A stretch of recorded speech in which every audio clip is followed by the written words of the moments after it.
ఇది రామ భక్త హనుమయ్య సన్నిధి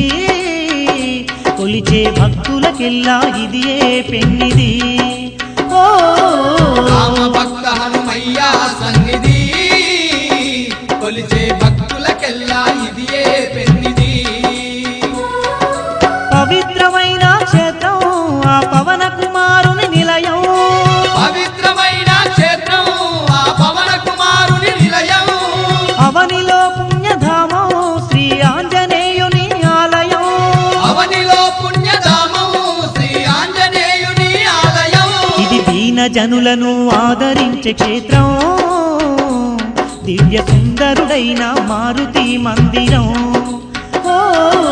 రామ భక్త హనుమయ్య సన్నిధి కొలిచే భక్తులకెల్లా ఇది